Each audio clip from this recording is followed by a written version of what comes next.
All right, shortcuts in Google Drive. Good Lord, does this make life easier? All right, so let's get into it. So if I'm looking at my drive here, I'm going to go down to a test one folder that I've got set up.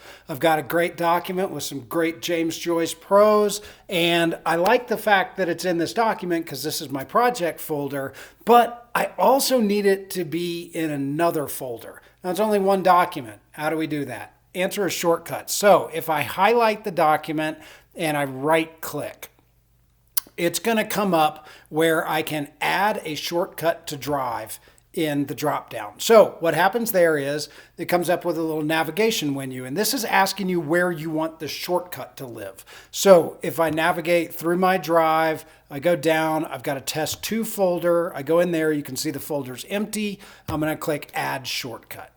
So now that that's done, let's go back to my Drive and let's go take a look and see what it looks like. So I've got my test 2 folder. I come in here and you can see the shortcut. So important thing to remember is that if you're adding a shortcut to a folder that is shared with others, they will be able to see the shortcut, but it won't change the permissions of the document. So if that new folder where the shortcut is, those people don't have access to the document, they're going to get the block with the access denied or that they can make a request. So it's not going to change the sharing if you add the shortcut in another folder. So just keep that in mind. If you're sharing a document, the way to do that is through the document and share it out with those people.